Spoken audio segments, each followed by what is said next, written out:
Donc, en direct, Yes! ce soir, avec Philippe Deveau live en Facebook Live, avec LP Live, le maître des cartes de crédit. Là, il n'y a personne qui lit ça.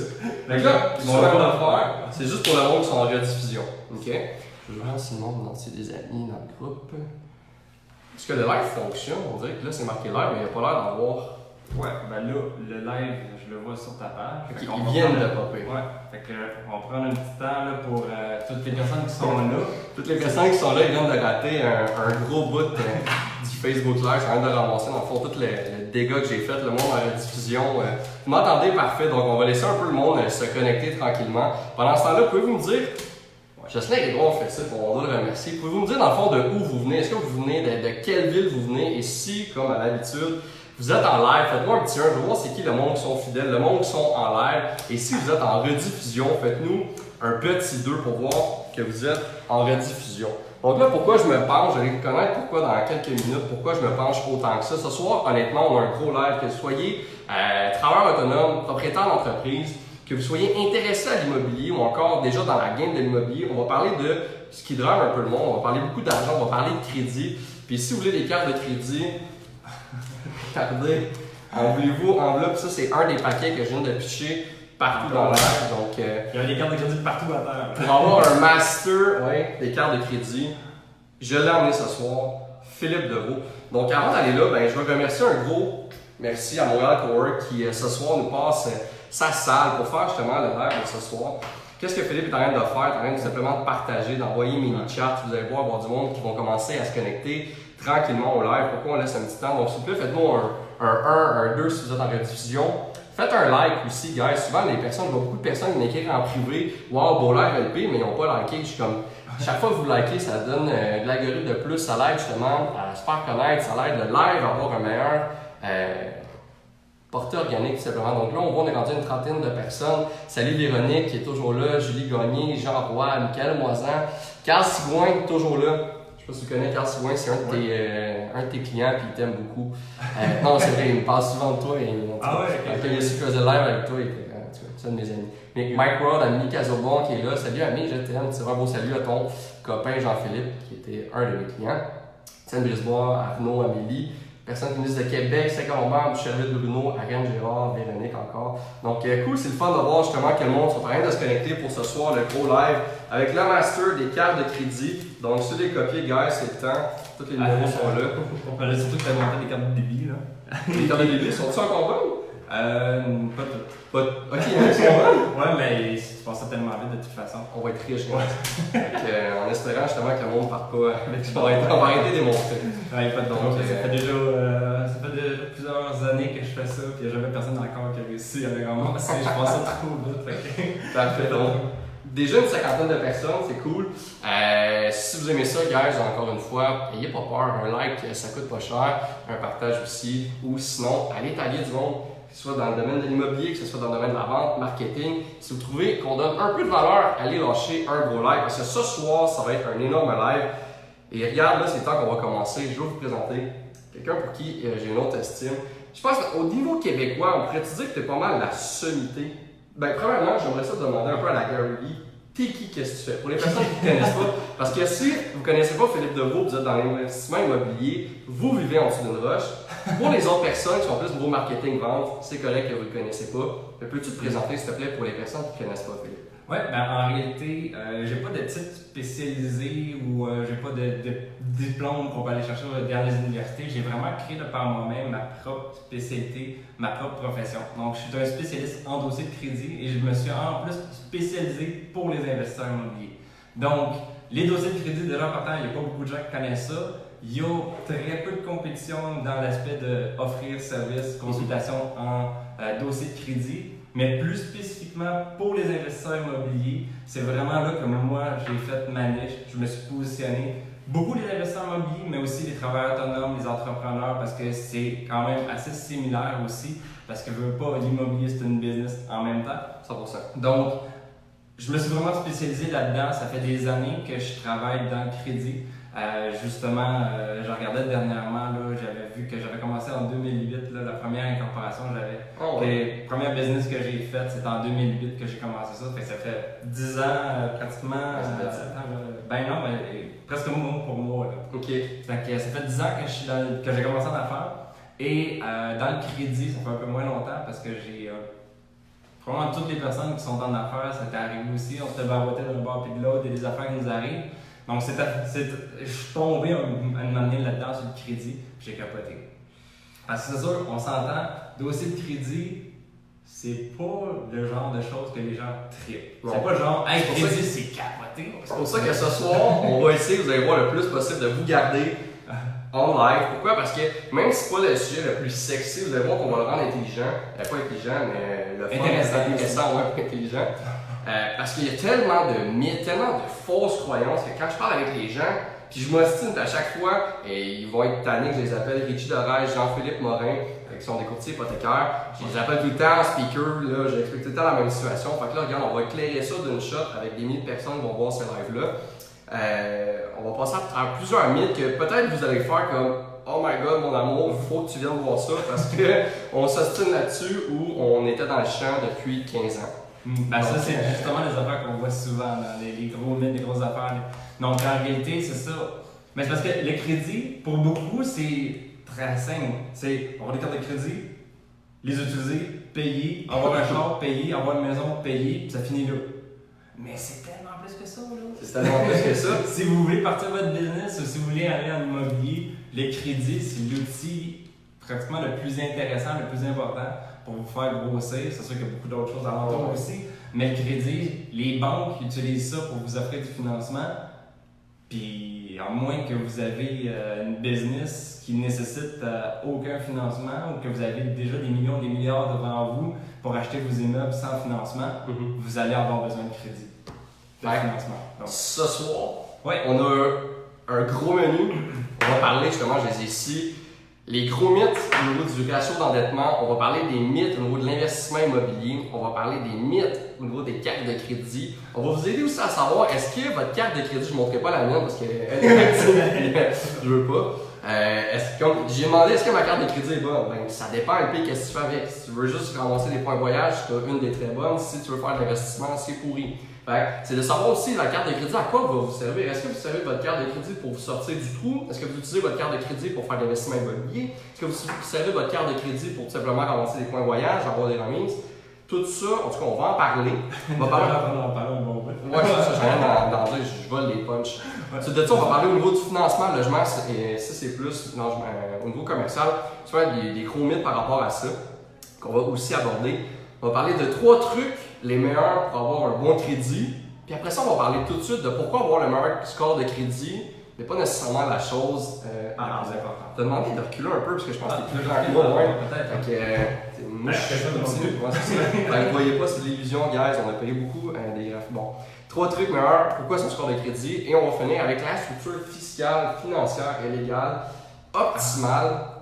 Oui, c'est bon, on n'avait pas parlé dans le pré-live. Pour justement que tu vas donner, on vous donne ça gratuitement. Philippe de vous donne ça. Puis après ça, j'ai d'autres questions. Guys, si vous voulez rester jusqu'à minuit, on va être là. Non, on va être là. J'avais l'impression que je fais l'avant, mais. C'est quoi ton tableau? C'est quoi ton tableau? Noémie, il va être en retard, c'est ça.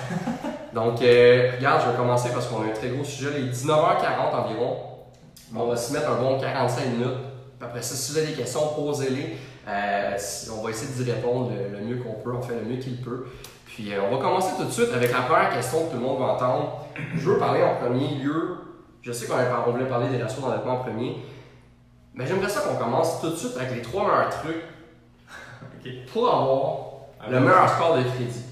Ben en fait, déjà en partant... Je bouleverse déjà en fait. Ben ouais, c'est ça, je change de sujet. Totalement, il avait tout prévu bien en regard chenage. On va commencer avec les mythes au niveau du ratio d'endettement.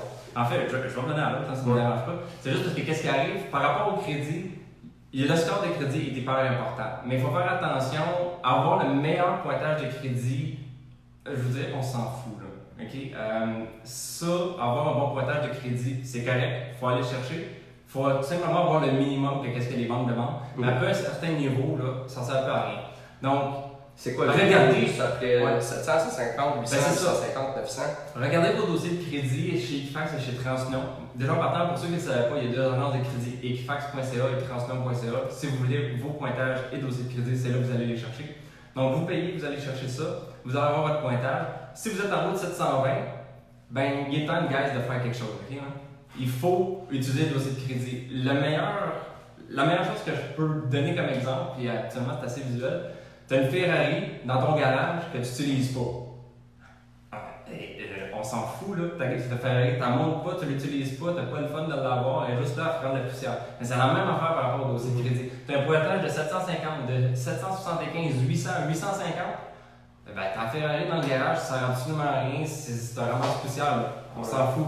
Il faut les utiliser. Donc, je ne vais pas donner nécessairement des trucs pour avoir le meilleur pointage des crédits. Je peux t'en donner, moi, que j'ai entendu, puis tu me diras un peu si c'est vrai ou c'est pas vrai. Ok, good, vas-y, un coup. Moi, j'ai entendu en faire plusieurs choses au niveau de comment, justement, au niveau de comment utiliser sa carte de crédit. Oui. Pour le moment, on va parler d'un mythe plus tard. Mais ce que j'avais beaucoup entendu, c'est que tu ne dois pas, il n'y a pas un chiffre exact, mais exemple, on va faire ça des chiffres vraiment simples, parce que moi, au niveau de la calcul mental, je suis pas bon. Exemple, j'ai 1000 $ de marge sur ma carte de crédit. De ne pas dépasser un ratio, exemple, de 60, 70% ou 80% au niveau de ta carte de crédit, sinon ça va avoir un fait comme quoi ben, tu vis au-dessus de tes moyens et que tu as trop besoin justement de ta marge. Donc ça, c'est la première chose que j'avais entendue. La deuxième, bien sûr, guys, clairez votre carte de crédit à chaque fin de mois. Laissez pas. Il y en a qui pensent que, exemple, qui laissent un 40 $ de ne pas payer, ça n'affecte pas le crédit. Ça, on sait que c'est faux. Moi, je me trompe complètement. Que ça affecte. Ben, en fait, le fait de laisser de l'argent là-dessus. Il y a un petit impact, mais minime. Minime. Mais il y a un impact. Ouais. Okay. Qui peut être positif et négatif. Ouais, parce que si tu fais de l'investissement immobilier, right, let's go. Si tu fais de l'investissement, tu utilises cet argent-là pour la faire fructifier, c'est correct. Mais si tu fais juste ça pour te payer des cafés, Starbucks, non. C'est d'être intelligent dans les conseils aussi qu'on va vous donner en ce soir, guys. Parce que, tu sais, quand on dit le fait d'avoir un meilleur score de crédit, c'est quand tu l'utilises de façon intelligente. Ben, c'est ça. Parce que avoir le meilleur score de crédit pour financer ton spa et ta voiture, on s'en contrefou, là. On s'en fout que tu payes un taux d'intérêt de moins 0,5% de ce que les autres ont sur ton spa ou ta voiture. On s'en fout de ça. C'est avoir le bon crédit, avoir le bon financement, les meilleures conditions pour du financement qui vous permettent de vous enrichir. C'est ça qu'on veut, parce que sinon, le reste, je ne veux pas que personnellement commencer à parler de ramasser vos points ou d'économiser des petites affaires. Non, fait que, en réalité, par rapport à la première chose que tu as dit, le ratio qu'il faut garder, ça, c'est ce qu'on appelle le ratio d'utilisation du crédit, donc le REC. Je suis pas mal un des rares qui connaît ces modèles-là, c'est un peu moi qui me dis ça de même. Là. Mais le REC, donc le ratio d'utilisation du crédit, ça c'est quoi? C'est tout simplement le crédit d'utiliser sur les limites de crédit accordées. Donc, ton exemple d'une limite de 1000 $, s'il y a 500 d'utiliser dessus, tu es à 50%. Au contraire, si tu as 10 000 $ de limite pour le même 500 $, là à ce moment-là, ton ratio est plus de 50%, mais il est juste de 5%. Fait que juste le fait d'avoir des limites beaucoup plus élevées fait en sorte que tes ratios sont beaucoup plus bas. Mais là, Philippe, la grosse affaire que tout le monde vient te dire, dans le sens que les vieilles perceptions, les plus souvent, pas les vieilles personnes, mais les personnes qui ça fait longtemps justement qui ont acheté des maisons, ils vont penser justement de cette ancienne façon-là, où est-ce que le but c'est d'avoir la plus petite marge dans les cartes de crédit. Ce qui est maintenant un mythe et qui est totalement faux. Pourquoi? Bien, en fait, déjà partant, le système a changé. Donc, pas juste par rapport aux cartes de crédit, mais au financement et par rapport au système, par rapport à l'économie. Il y a beaucoup de choses qui changent à travers le temps. Et les banques doivent s'ajuster. Parce que si en réalité, c'est vraiment pas compliqué, regardez les statistiques de Statistique Canada, le taux d'endettement des gens, là je le suis pas, mais je sais qu'il est dépassé 160%. Si les gens avaient toutes des limites de 1000 $, de là en partant, il y a un fuck-up à quelque part, il y a quelque chose qui ne marche pas. Point de vue statistique. Donc, pourquoi que les gens sont endettés? C'est parce qu'ils ont des limites plus élevées. Fait que le système a dû s'ajuster avec ça par le fait que les gens sont plus endettés. Si on garde les mêmes règles qu'il y avait avant, il n'y a plus personne qui passe au financement. Donc, là, ils ont changé les façons de faire. Donc, avant, ce qu'on entend souvent, c'est qu'ils vont regarder le sol que tu as, puis ils vont regarder aussi les limites que tu as. Si tu as des autres limites, ben, c'est considéré comme si, bon, mettons que tu as une limite de 10 000 $, ben, tu as la capacité d'utiliser 10 000 $ qui peut faire en sorte que demain, tu vas t'acheter je sais pas, un spa ou un voyage, quelque chose. Fait que là, ça faisait mal. Mais là, à cette heure, les hautes limites, Alors, on est rendu habitué à ça, c'est même normal. Et par rapport au dossier de crédit, c'est même une nécessité. Pour la même raison que je parlais tantôt, le ratio d'utilisation du crédit, pour le même 500$, tu peux avoir 50% d'endettement versus 5%. Fait que le pointage de crédit va être affecté énormément par rapport à la limite que tu as. Dès que tu dépasses 50% de ratio d'utilisation du crédit, ton pointage commence à faire ça. Mais si ton pointage est bas, tu ne seras pas capable de passer au financement. De toute manière, parce que ton pointage n'est pas bon. Ouais. Donc, il faut que tu aies des limites pour être capable d'avoir un bon pointage, pour être capable de passer au financement. Mais oui, ça, c'est c'est la première chose. Au niveau de ta limite, pour t'interrompre un peu, Ouais. tu parlais justement des personnes là, pitchez-vous pas sur Mastercard, appelez Mastercard ou Visa. Je veux vous dire qu'il y a une chose qui est super importante quand vous allez les appeler pour augmenter votre limite de crédit. Une chose que tu conseilles, toi, aux 6 mois de faire. On va vous donner une technique, guys, qui est super importante pour augmenter votre carte de crédit, la limite de votre carte de crédit. Puis je te vole pas le punch, je sais que c'est toi qui me l'as appris. Moi, ça que tu leur dises. Ben, c'est vraiment pas compliqué. Puis c'est quelque chose que vous pouvez faire juste après le live. Après, C'est d'appeler votre institution financière et demander, sans enquête des crédits, est-ce que la possibilité d'augmenter ma limite de crédit? Sans enquête des crédits. Mettez-le en gras, sans enquête de crédit. C'est ça, ouais. Puis, tu sais, il faut vraiment être. Trouvez-vous une raison pour laquelle? Pas nécessairement de raison. Ben, à ce temps, c'est rendu rare qu'ils demandent des raisons. Là. Dans le temps, au début, quand j'avais commencé, ils en demandaient. Moi, je disais tout le temps que je voulais me construire un nouveau balcon. À la quantité de cartes de crédit que j'avais, des balcons, j'avais plus de balcons qu'une maison pour porter. Mais en réalité, c'est ça. Sans enquête de crédit, est-ce que la possibilité d'augmenter ma limite de crédit sans enquête de crédit? Ça, ce petit discours-là fait en sorte que vous faites ça sur toutes les cartes que vous avez. Vous allez avoir des augmentations de 500, 1000, 2000, des fois 5000. Dépendant, c'est sûr que si vous avez une carte de 1000, c'est rare qu'ils vont vous augmenter de 10 15 000. Mais si vous avez des limites déjà de 10 15 000, ben là, à ce moment-là, ça se peut que les augmentations soient beaucoup plus intéressantes aussi. Donc, il faut faire ça graduellement, pour faire grossir les limites. Et là, vous faites ce petit truc-là, et vous faites ça à tous les 6 mois. Fait que, à tous les 6 mois, vous avez. Ben moi, j'ai mon agenda sur mon Google, là, puis j'ai. Ton reminder. OK, il faut que j'appelle telle carte de crédit pour faire augmenter ma limite. OK, tel autre mois, telle autre date, il faut que j'appelle telle carte de crédit pour faire augmenter. Fait que moi, j'ai mon petit agenda, puis je les appelle, puis des fois, c'est un non, des fois, c'est un oui. Si c'est un oui, ben, je suis juste content. Puis, je fais augmenter ça. Parce que plus vous avez accès à de liquidité face aux cartes de crédit, plus vous avez d'options pour vous enrichir. Donc là, je sais pas si on est rendu dans cette étape. C'est parfait. On joue dans les deux, on a parlé dans le fond des 3 trucs les meilleurs pour augmenter justement le score de crédit. Avoir un ratio bas, ça c'est super important, ce qui veut dire d'avoir des limites le plus élevées possible. Un truc aussi, d'avoir plusieurs cartes de crédit. C'est vraiment, moi je dirais que c'est quand même assez bon parce que si tu n'as pas de carte de crédit ou que tu n'en as pas beaucoup, moi je recommande pour monsieur, madame, tout le monde d'avoir un minimum de 3 cartes de crédit. Et pour un entrepreneur et un immopreneur, un minimum, gros minimum de 5. Ça ne veut pas dire demain là, d'aller en demander plusieurs en même temps. C'est ça. Là, ça vous Il va être détruit. C'est pour ça que le live, on va faire un gros disclaimer avant de se faire comme ramasser de main. Tout ça, si vous avez des questions, ne prenez pas action tête baissée sur les actions que Philippe ou moi va vous donner ce soir. Faites affaire avec des professionnels.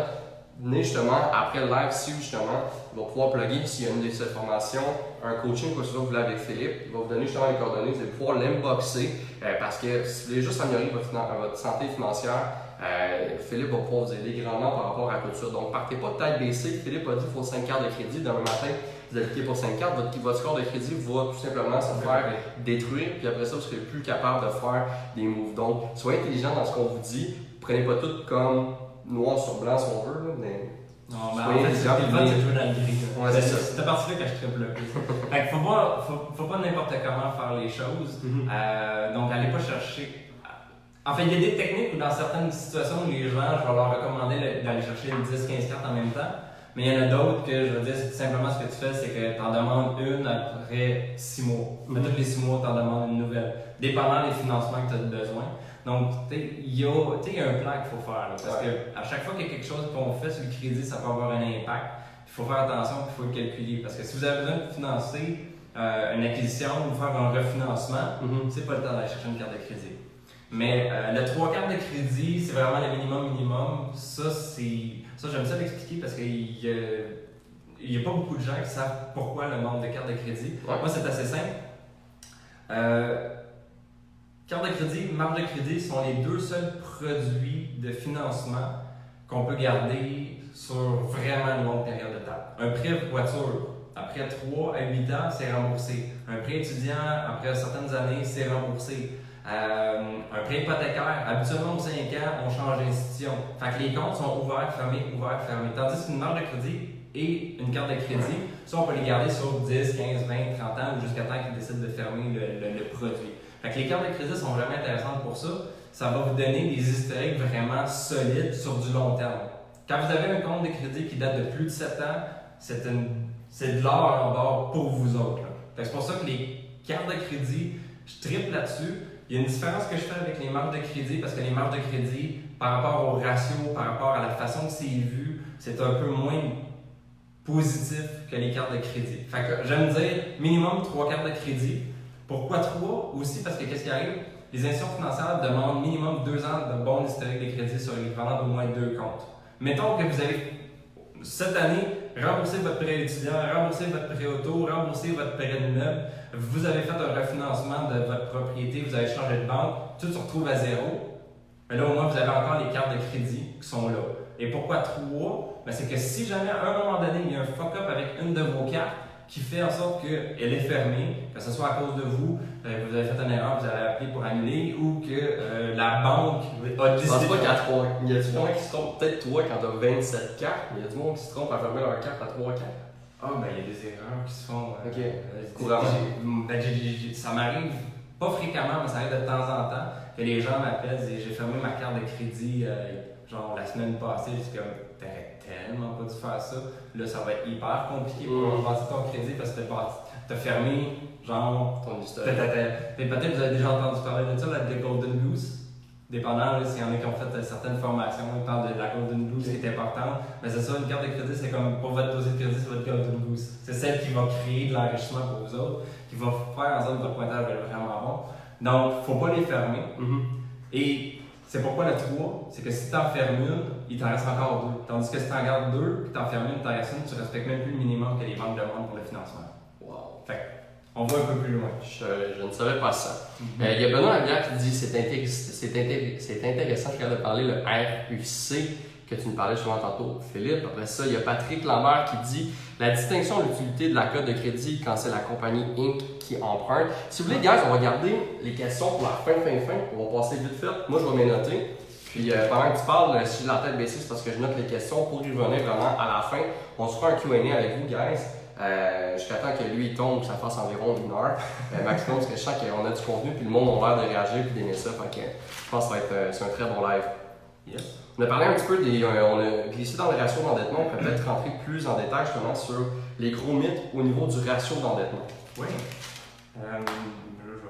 Prends ta gorgée pendant ce temps-là, je vais lire les commentaires que je te laisse faire. Je regarde Kim Gagnon qui est là, Janie Lebrun, Benjamin. Oh, on a notre Guillaume, Immopreneur qui marque. Salut les machines, Philippe Deveau, l'expert du crédit. La formation Ma santé financière, un 100$ bien investi. Regarde, t'as du monde qui. T'as des fans ici. Ouais. Mon fil. C'est cool, Martin Petit qui est là. Regarde, ça fait longtemps que je l'ai pas vu. Tu connais Martin Petit? Nice. Ou lui me connaît. Lui connaît peu importe un des deux. Très bon ami aussi, Martin Petit. Il marque, est-ce que ça aide à améliorer la cote de crédit qu'on est beau comme vous deux? Non, ça n'aide pas. Non, parce qu'il ne voit pas sur ma photo. Mais c'est ça justement, sur les dossiers de crédit, il n'y a aucune discrimination face à l'âge, au sexe, à l'état matrimonial, la couleur, la religion, toutes ces affaires-là. C'est aucunement marqué là, dans les dossiers de crédit. Fait que, peu importe qui vous êtes, comment vous êtes, quelle couleur vous êtes, c'est quoi vos croyances et tout. Ça, dans les dossiers de crédit, on ne le voit pas, fait que ça vient pas jouer. Là. Fait que beau, pas beau. Justement, c'était pas beau. Je pense avec un courtier hypothécaire pour le financement, si ça arrangeait, les banques ne verront pas. Mais de toute façon, ça ne joue pas. Donc, on veut savoir, parle-nous du ratio d'endettement. Yes, le ratio d'endettement, ça, c'est une grosse affaire. Il y a plusieurs mythes, il y a plusieurs choses que les gens croient face à ça. Plus particulièrement face à l'immobilier, parce que l'immobilier, à chaque transaction qu'on fait, ça vient vraiment affecter le ratio d'endettement. Donc, il y a plusieurs points par rapport à ça. Donc, une des premières choses, je ne sais pas pourquoi, d'où c'est que c'est véhiculé, ou si c'est juste les gens pensent que c'est comme ça, Mais en réalité, c'est pas parce que vous achetez un immeuble qui se paye de par lui-même, ce qui veut dire que les revenus, moins les dépenses, il vous reste de l'argent dans vos poches. C'est pas parce qu'il se paye de par lui-même que ça vient pas jouer négativement sur votre ratio d'endettement. Fait que ça, c'est vraiment important. Le ratio d'endettement, c'est vos revenus moins vos dépenses.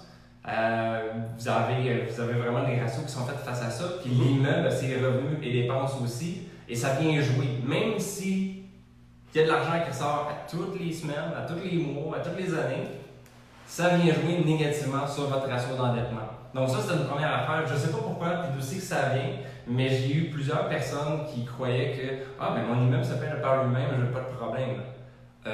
Non, c'est pas comme ça que ça fonctionne. Dans les barèmes dépendants, quand vous avez un ratio entre 40 et 44 ça habituellement c'est ce que les banques vont accepter. Si vous êtes en bas de ça, vous êtes correct. Dans le 40-44, vous êtes vraiment dans le maximum. Puis après ça, souvent, vous n'êtes pas capable de passer au financement. Donc là-dessus, il faut faire attention par rapport à chaque transaction que vous voulez faire.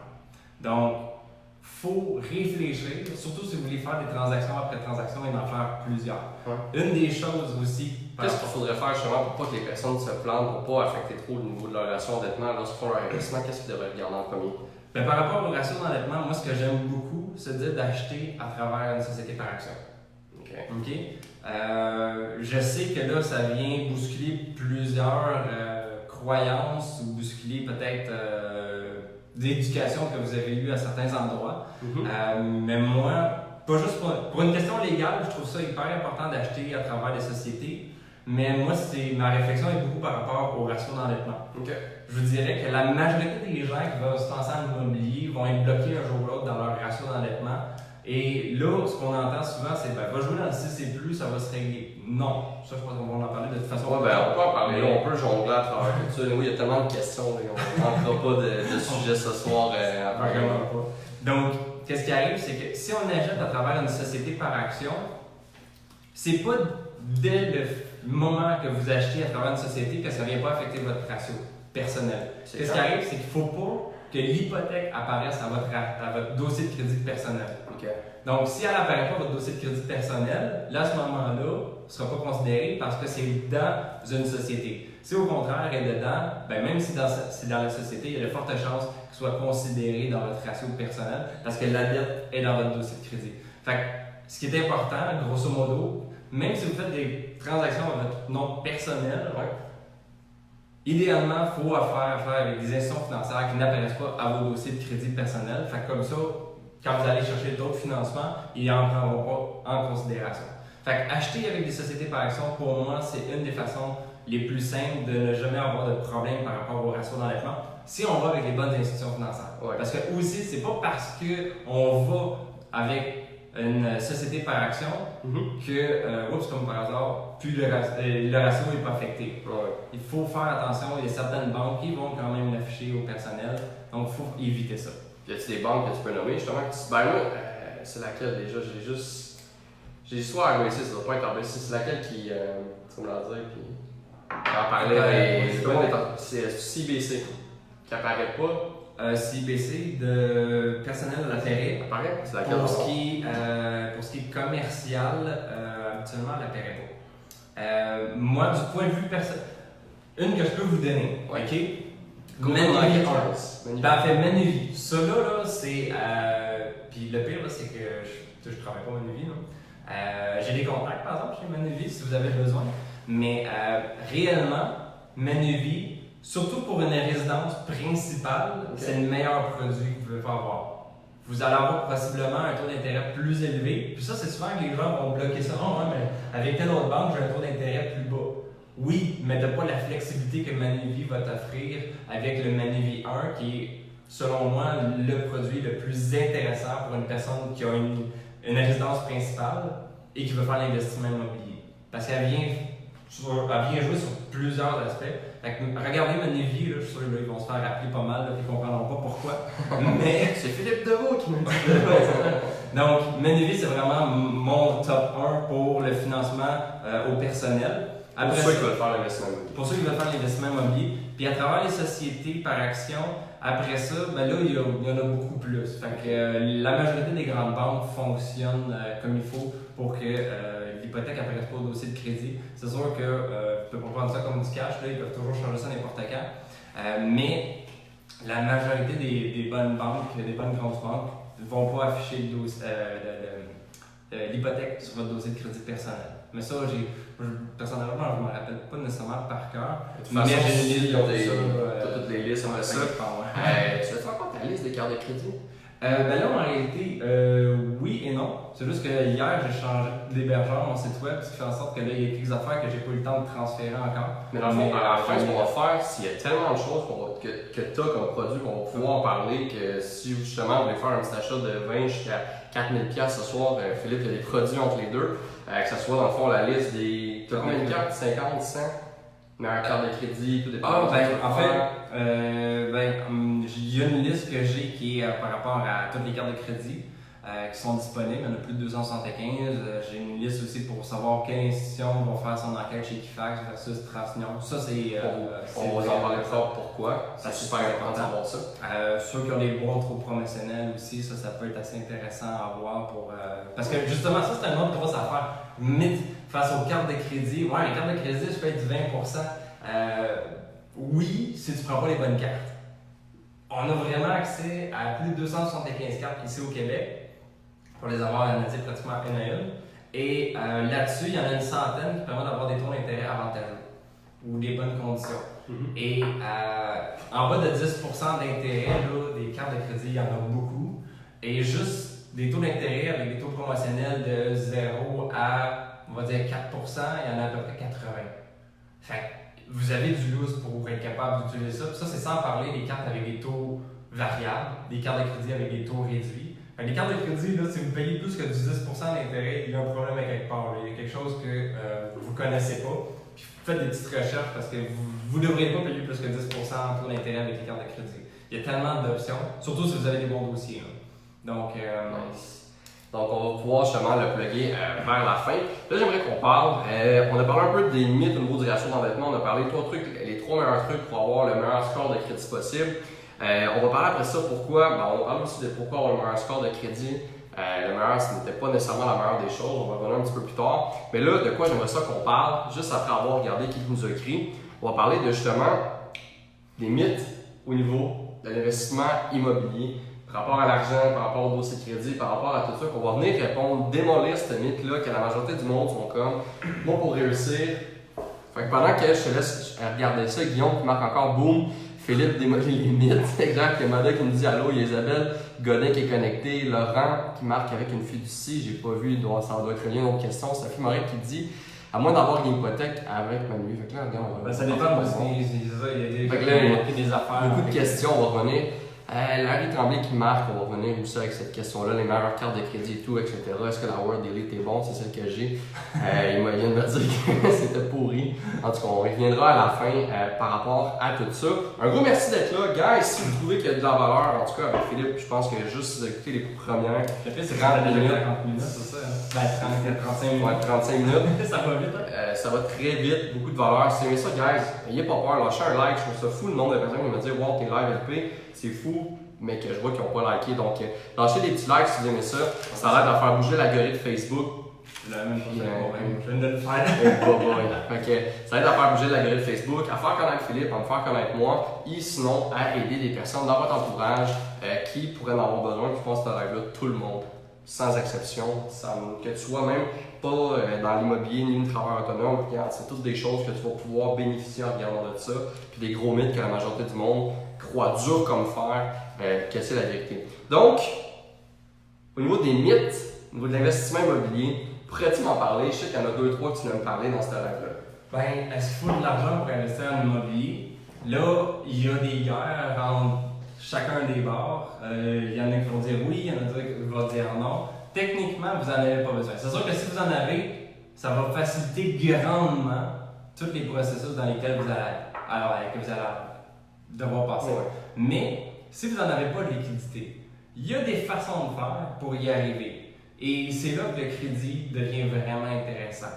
Il y a des techniques où est-ce qu'on peut aller chercher des montants d'argent qu'on peut utiliser pour faire l'investissement. Je vous donne un petit truc rapide, c'est un que j'aime beaucoup. Ouais. Avec une stratégie, si vous avez une valeur nette positive, donc habituellement dès que quelqu'un a un immeuble, c'est le cas. Si vous avez un pointage de crédit en haut de 720 et que vous avez une société par action qui a été créée dans les 2 dernières années, idéalement. Ça fait 3 ans que j'ai ma société par action, c'est en haut. Ouais. C'est quoi la troisième? Ben c'est ça, d'avoir une société qui date de moins de 2 ans. Ah, moins? Ouais, moins de 2 ans. Puis idéalement, je vous dirais moins de 3-4 mois. OK. Si vous avez ça, on est capable d'aller chercher des marges de crédit, entreprises, qui permettent d'avoir accès entre 25 et 50 000. Ça, c'est pour rester conservateur. En liquidité, que vous allez pouvoir utiliser pour faire de l'investissement. Quoique là, il ne faut pas dire que c'est de l'investissement immobilier. Mais vous êtes capable d'avoir accès à des liquidités. On n'a pas dit ça. J'ai pas dit ça. De toute façon, on est juste entre nous trois, là, guys. Il y a 3, il y a nous, il y a Philippe. Ouais. Donc, juste avec ça, vous êtes capable d'aller chercher entre 25 et 50 000. Puis j'ai des gens qui ont dépassé le 100 000. Okay? Mais ça, c'est, on va dire, des exceptions. Ouais. Donc, la majorité des gens, en moyenne, 25 à 50 000. Donc, mettons qu'on est rendu à 50. Connaissez-vous 10 personnes dans votre entourage qui est dans cette situation-là avec pointage de 720 plus, valeur nette positive et qui a une société? La société, s'il l'a pas, c'est pas compliqué, on peut l'incorporer, c'est assez rapide. Donc, si vous connaissez 10 personnes qui ont ces 3 critères-là, ben, ils sont capables d'eux aller chercher 50 000 chaque, eux autres aussi. Donc, 10 personnes à 50 000, tu as 500 000 live là. Ça, c'est un des points pour pouvoir aller chercher des liquidités. Une autre option, c'est en lien avec les REER. On peut utiliser les REER des gens pour pouvoir investir en immobilier. Les gens ont des REER là, à plus savoir quoi faire souvent. Donc, au Québec, au Canada, là, il va y avoir des millions, c'est pas des milliards qui sont stockés là dans les REER. On peut les utiliser. Fait que vous avez accès à une source quasi illimitée en liquidité. Donc, critère qui est assez important, c'est avoir au moins 50 000 en REER. Donc, si c'est le cas, 50 000 et plus de REER ou de CRI ou de CELI, on peut utiliser ces liquidités-là. D'une certaine façon, il y a une technique pour y arriver pour faire l'investissement immobilier. Fait en jouant avec les REER, en jouant avec les crédits corporatifs, point très important. Oui. Dans ces deux situations-là, les crédits utilisés n'apparaissent pas sur votre dossier de crédit personnel. Donc, ça vient nulle part nuire à vos stratégies, aux autres stratégies. Ce qui fait en sorte qu'avec ça, vous avez accès pratiquement aux liquidités que vous avez besoin pour partir. Là, ce qui vous manque après ça, c'est la crédibilité pour dire que vous êtes capable d'aller chercher les liquidités et d'emprunter les REER des gens. Savoir ce que vous faites pour faire des bonnes transactions puis faire du cash. Parce que vous ne voulez pas, c'est du crédit emprunté, ça se rembourse ces affaires-là. Donc, du crédit, sans trouver les bonnes personnes, je pense que c'est la chose à faire. Ne partez pas aller chercher tout ça, puis vous n'avez jamais fait rien, vous n'avez pas payé de cours nécessairement au niveau de l'investissement immobilier, puis vous allez vous planter, puis il y a tellement d'ouvrages là-dedans. Sinon, on parle, si on n'a pas l'argent, si on donne plein de trucs, si maintenant on n'a pas un bon dossier de crédit, qu'est-ce que le monde peut faire? Ben, c'est pas compliqué. On a utilisé un gros mythe, là. Ouais, c'est ça. On n'a pas besoin d'avoir un bon dossier de crédit. C'est sûr qu'encore une fois, avoir un bon dossier, ça facilite le tout. Mais si vous n'en avez pas, c'est pas compliqué. Connaissez-vous 10 personnes qui ont un bon dossier de crédit, donc un pointage de 720 et plus, qui ont des bons revenus et qui est intéressé à faire l'investissement avec vous? Si c'est le cas, pas de problème. Il y a un document légal. Demandez à votre avocat, à votre notaire, là, pour ce qu'on appelle une contre-lettre, ou peut-être vous avez déjà entendu prête-nom. À ce moment-là, vous allez être capable d'utiliser les dossiers de crédit ou la situation financière d'une personne pour faire des acquisitions et vous utilisez la contre-lettre pour dire qu'en réalité vous êtes soit 50-50 ou que vous êtes 100% propriétaire ou peu importe c'est quoi l'arrangement que vous avez. Vous pouvez investir là-dedans sans avoir de bons dossiers de crédit. Ça, c'est une belle façon de faire. Et les sociétés sont là aussi. On peut utiliser à travers les sociétés par action. En passant, SPA, société par action, ça c'est aussi le terme qu'on utilise pour compagnie. Donc on est beaucoup plus habitué avec compagnie ou incorporation, mais le vrai terme c'est société par action. Donc on peut utiliser les sociétés par action pour utiliser le crédit des gens pour investir via des sociétés. Mais la contre-lettre vient contourner tous les problèmes que vous pouvez avoir face au crédit. C'est sûr que si vous n'avez pas des bons dossiers de crédit, pourquoi? Parce que là, qu'est-ce qu'il va y avoir, c'est que peut-être que les gens qui vont vouloir faire affaire avec vous vont se poser les mêmes questions, il faut savoir quoi répondre. Ouais, tu t'arrives là préparé avant ton entrevue, sinon, pas une entrevue. Qu'est-ce que tu parles avec l'écran, l'écran c'est tes prêteurs, partenaires. Excellent. Maintenant, tu trouves qu'on a assez répondu, parce que là, je vois qu'il y a déjà, Edo, ça fait quasiment déjà 45 minutes, je veux répondre aux questions. Pourquoi le score de crédit, dans le fond, n'est pas nécessairement la meilleure chose à voir? Je pense qu'à travers tout ça, on en a parlé. Sinon, y a des choses que tu aimerais rajouter par rapport à tout ce que tu as dit? Par rapport à ce que tu viens de dire, on n'a pas besoin d'avoir le meilleur pointage. Dès qu'on a un pointage trop élevé, c'est qu'on l'utilise pas assez, fait que c'est le temps de faire soit faire une transaction, soit aller chercher une carte de crédit, soit faire un refinancement. Donc, il faut bouger. Puis quelqu'un qui a un bon dossier de crédit, c'est que habituellement, c'est pas un bon investisseur immobilier. Parce que, ou un bon entrepreneur aussi en même temps. Là, j'ai parlé beaucoup immobilier, mais c'est la même affaire. Un entrepreneur doit aller chercher du crédit, doit aller chercher. C'est sa dette pour grossir. Ben, c'est ça. T'sais, si on veut juste utiliser l'argent que vous avez économisé à travers les années pour pouvoir grossir votre business ou partir en immobilier, ça va être long avant d'accumuler ça. Fait que si vous utilisez le levier de façon intelligente, le levier / dossier de crédit souvent, ça va vous permettre de vous propulser comme ça n'a jamais été possible. Autant là que là, si vous faites pas des bonnes affaires, par exemple. Fait qu'il faut faire attention.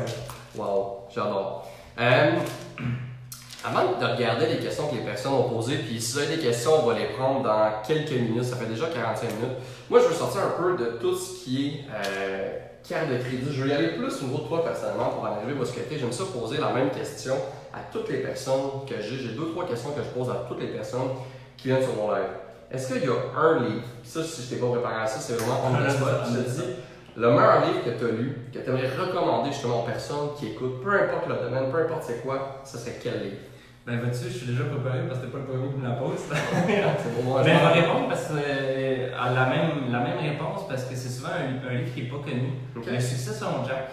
C'est un livre québécois? Non, c'est ça, c'est Jack Canfield. Il est plus connu pour bouillon de poulet pour l'âme, Chicken Noodle for a Soul.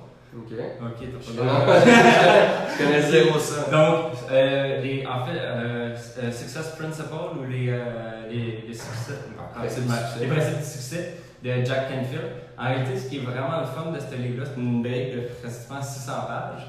Et ça vient résumer en 64 chapitres l'équivalent d'à peu près une centaine de livres. Donc, si vous avez lu plein de livres, vous allez lire ce livre-là, c'est comme, crime, il résume genre en un chapitre l'équivalent de ce livre-là. Lui, je pense il connaît. Ça va pas un Amazon parce que c'est sûr que je vais aller me chercher avec beaucoup de personnes. Non, mais c'est ça. À travers tous les déménagements que j'ai fait, c'est un des rares livres que j'ai gardé depuis le début. Le Succès selon Jack, Success Principle, je pense en anglais. Donc, ça vient vraiment, puis ce qui est vraiment le fun, c'est vraiment ça résume plusieurs. Fait que, commencez par ce livre-là, si vous ne savez pas quoi le prochain livre à lire, vous prenez ça, vous le lisez d'un bord à l'autre, puis les chapitres que vous aimez, habituellement, ça résume un livre. Fait que si vous voulez en savoir plus, vous allez voir souvent dans la biographie que ce chapitre-là est lié avec ce livre-là, comme les pères riches, pères pauvres, le millionnaire minute, le millionnaire automatique, les 4 semaines. Hein? La semaine de 4. Ok, fait que c'est un livre qui est. Ah non, attends, ça c'est québécois, non, c'est vrai, je me trompe.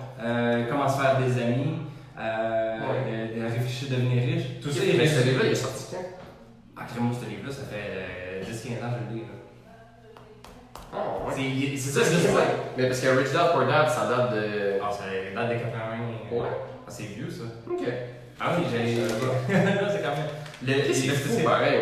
Père riche, père pauvre va créer au commencement avec le jeu Cash Flow en 85, qui est l'année de ma naissance. Ok, je pensais qu'il avait sorti après les livres, c'est avant? Ben, de ce que j'ai compris, c'est qu'il a sorti ça en premier, puis après ça, il a fait le livre Père riche, père pauvre. Ok. Qui date de vraiment longtemps. Ben, attends, moi je dis 10 ans, ça fait peut-être non. Le livre, ça date de longtemps. Ben, parce que For Hours Work Week, ça date de pas longtemps. Peut-être qu'il est juste pas dans le livre, ou qu'il prend les principes que Tim Ferriss a pris. Ben, peut-être, mais. Tim Ferriss, il prend pas ça de part, il prend ça de quelque part lui aussi. Non, mais le succès de mon Jack, c'est vraiment. C'est l'information de plusieurs choses ailleurs. Fait que c'est vraiment. Moi, c'est ça, j'avais déjà lu plusieurs livres, puis quand j'ai lu celui-là, c'est comme crime, il résume super bien ça. Puis ce qui est le fun, c'est que moi, j'en avais déjà lu, fait que j'avais pas besoin de le relire. Ben, quoi, c'est toujours bon. Ouais. Mais vous lisez ça, il y a un chapitre qui vous intéresse, allez chercher le livre qui est en lien, puis là, vous allez voir tous les détails. Mais au moins, vous avez les résumés, vous savez grosso modo tout ce qui peut être intéressant. Fait que ça, c'est mon livre, genre, incontournable. J'adore. Grosse question maintenant. Ouais. Si tu pouvais acheter soit toute la publicité sur Facebook, OK? Comme il y a ce message-là qui sort, ou sinon là, toute la 15 là, au complet, toutes les autoroutes t'achètent la bannière, les pancartes pour donner un message, laisser passer un message aux personnes pour avoir soit plus de succès dans l'immobilier, plus de succès dans la vie ou mieux gérer leur argent. Ce serait quoi le message que si tu avais le pouvoir justement de, pendant une journée, tout le monde écoute ton message, qu'est-ce que ça serait? Là, tu m'en poses une. Puis ça, cette question-là, je vais faire exprès pour la poser en live. Là. Et... Parce que c'est une grosse affaire, hein? Ben. C'est parce qu'il y a tellement de choses. Puis là, ça rentre, on peut même aller de l'aspect politique, puis bien des affaires, mais. Il y a une chose que je crois qui est vraiment importante, c'est laisser place à l'entrepreneuriat. Parce que c'est ce qui fait vivre le Québec et ce qui peut faire en sorte que le Québec peut devenir vraiment quelque chose de très gros à l'international. L'entrepreneuriat, c'est ce qui est le plus important, je crois.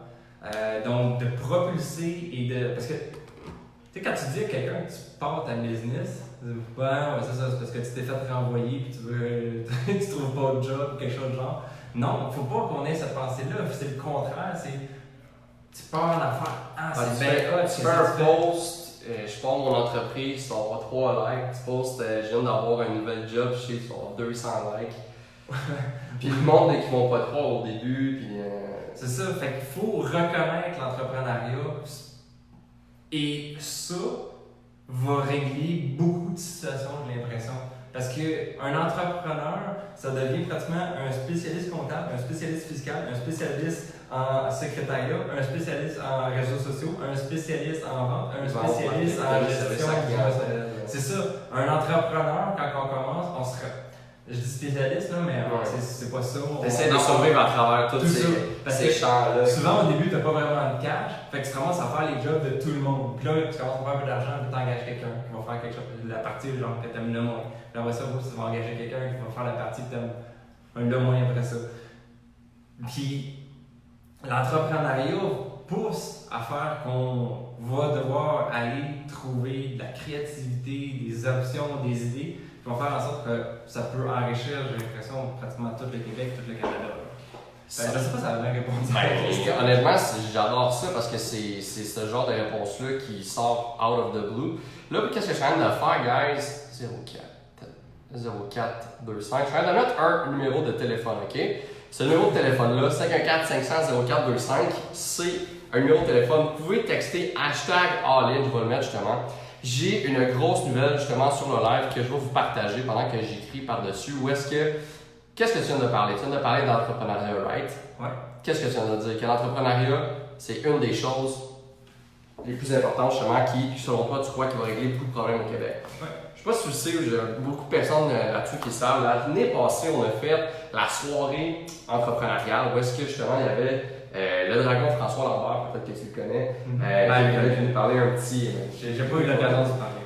Non, mais il y avait François Lambert justement qui était là, il nous a fait un petit open pitch de 15-20 minutes. Il y a eu 3 conférenciers, dont la conférence qui était là. Et cette année, justement, on en fait un par année. Il y avait eu plus de 180-200 personnes dans la dernière édition. On refait ça une fois par année, la soirée entrepreneuriale. Quand je dis on, c'est moi, mon partenaire pour cette soirée-là, Pierre-Luc Lemetti. Donc, si vous êtes inscrit, vous textez #AllIn au 514-500-0425. Vous allez avoir avant tout le monde la primeur pour acheter des billets. Parce que cette année, ça va être sold out. Vous n'avez même pas idée comment. Parce qu'on a une capacité maximale qu'on doit respecter pour ici. Déjà, à la 2e édition, il y avait 200 personnes. Avec la 3e édition, avec mon réseau de contact exposé, le réseau de contact à Pierre-Luc, plus on n'avait fait aucune publicité payante à notre ancienne soirée. Fait que ça va être sold out, puis les prix vont être beaucoup plus chers que, peut-être pas beaucoup, mais vont être plus chers qu'à la dernière soirée. Donc, toutes les personnes qui vont être inscrites à ma liste VIP All-In, pour les personnes qui sont All-In, vous allez avoir justement tous les détails avant les autres, vous allez pouvoir prendre vos billets avant les autres. Donc, c'est le petit plugage que je fais justement dans ce Facebook Live-là. Le moment info pub. Le maintenant est passé. Non, mais c'est important parce qu'il y a beaucoup de personnes, puis je fais tirer des soirées secrètes qu'on va faire avec ça et tout. Donc, maintenant, si vous avez des questions à poser pour Philippe, puis moi, je vais remonter justement dans l'air parce que je sais qu'il y en a eu plusieurs qui ont posé des questions. Il y a Nick Mercier qui dit « Hey, salut les gars ». Marco Guérin qui disent ils ont actualisé par riche, par pauvre, ça doit être pour ça. Je dois avoir lu une des dernières. Je vais remonter en haut parce qu'on avait une grosse question de comme 12 lignes, un gros paragraphe. J'aimerais qu'on aille regarder qu'est-ce qu'il en dit. Marc-André Hébert qui marque quelle est la différence de flexibilité entre Manu V1 versus celle de la Royale, tout en un de Banque Nationale, celle de Desjardins. Est-ce que tu comprends la question? Oui, je la comprends. Ok. Parce que je suis comme peut-être moi qui ai un nouveau français. En fait, c'est parce que Je vais manipuler parce que tu coupes, ça paraît pas cause que ça parce que je veux juste dire Manu V1 versus le tout en un de Banque Nationale, tout à. Alors, je me rappelle plus le nom pour Desjardins, mais aussi. Parce qu'en réalité, qu'est-ce qui arrive, c'est que c'est des produits hypothécaires avec plusieurs services, plusieurs options et habituellement qu'on peut séparer en plusieurs comptes. Donc, mettons, tu as une maison qui vaut 200 000, tu peux avoir une hypothèque, mettons, conventionnelle, là, sans SHL et quoi que ce soit, ou mettons pour un refinancement de 80%, donc 160 000. Okay. Mais ce 160 000-là, tu peux le séparer en plusieurs comptes. Donc, mettons que ton hypothèque était de 100 000 qui te restait réellement, tu as un compte de 100 000, le 60 000 restant, tu peux le séparer de la façon que tu veux. Tu as besoin d'un 30 000 pour faire une mise à fond pour un immeuble, tu fais un compte de 30 000 puis tu peux le mettre sur ton immeuble. Là, tu as besoin de faire des travaux, tu as besoin d'un 15 000, tu fais un autre compte, tu veux t'acheter un bateau, là où tu fais un autre compte. Ce qui est le fun, c'est que cette flexibilité-là de ces comptes-là, qu'est-ce qui arrive, c'est que le 100 000 de ton hypothèque non déductible d'impôt, le 30 000 en lien avec la mise de fonds, c'est déductible d'impôt, affecte cet immeuble-là. Le 15 000 de Réno, si c'est en lien avec un immeuble locatif qui faisait des revenus à ce moment-là, c'est déductible d'impôt. Le bateau, il n'est pas déductible d'impôt, à moins que tu fasses des affaires spéciales avec le bateau, c'est non déductible. Donc à ce moment-là, ça permet d'avoir vraiment un très bon produit qui permet de vraiment décortiquer. La grosse différence de pourquoi je préfère Manivie 1 face à ces autres produits-là, c'est assez simple. Les produits de Manivie, les financements Manivie, qu'on parle de marge de crédit, prêt REER, hypothèque, prêt investissement, c'est des prêts qui n'apparaissent pas au dossier de crédit. Enfin, juste par rapport à l'aspect que ça n'apparaît pas au dossier de crédit, ça permet d'avoir une certaine flexibilité sur plusieurs points. Et aussi, ce qui est vraiment intéressant du Manivie 1, c'est qu'il est considéré comme un compte de banque. En même temps. Il y a un sous-compte qu'on peut avoir qui est fait comme un compte de banque, ce qui fait en sorte que si on veut utiliser le produit à son plein potentiel, ce qu'on fait, c'est que plutôt que d'avoir un compte de banque qui va recevoir nos revenus, notre salaire, que l'argent reste là jusqu'à temps qu'on le dépense pour payer le loyer ou l'hypothèque ou la voiture, le paiement de voiture et ces affaires-là, c'est que Manivie 1 va avoir un compte qui va servir comme compte de banque. On a la carte de débit, les chèques et toutes ces affaires-là. C'est juste que là, c'est tout simplement que dès qu'on met de l'argent dans ce compte-là, il vient diminuer la dette. Ce qui veut dire que tu économises de l'intérêt à chaque jour pour chaque dollar qui est dans ce compte-là. Fait que quand tu reçois ton salaire, mettons, de 1000$, ou enfin, je ne sais même pas c'est qu'on a rendu combien les salaires, là, ça fait longtemps que je n'ai pas de job. Mais mettons que vous avez un salaire de 1000$, ben le 1000$, là, vous l'avez dans votre compte de banque. Puis après ça, vous allez faire le paiement de votre épicerie, le paiement. Fait que l'argent, là, elle adore parce que vous économisez le taux d'intérêt d'un compte de banque, c'est vraiment rien. Tandis que là, avec Manivie 1, il y a $1 dans votre compte épargne, parlez à Philippe, il y a des choses à faire. Ouais, c'est ça. Donc, Manivie 1 est très bon pour ça, par rapport à la flexibilité du produit, par rapport à comment le produit est monté, par rapport à comment que le crédit est utilisé face au dossier de crédit. Et par rapport à tous les autres produits, donc je préfère Manivie 1 vraiment all the way là, pour surtout les maisons. Par rapport à ceux-là. Ouais. Il y a Larry Tremblay, une grosse question qui marque. Meilleure carte de crédit selon vous? Celle-là qu'on aurait pu justement, qu'on va aborder. Il marque meilleure carte de crédit selon vous pour les auditeurs, etc. Mais avant de parler, c'est quoi la meilleure carte de crédit? En fait, on n'en a pas parlé beaucoup, on en a parlé un petit peu au niveau du live. En fait, j'ai spoilé au début. C'est quoi la meilleure?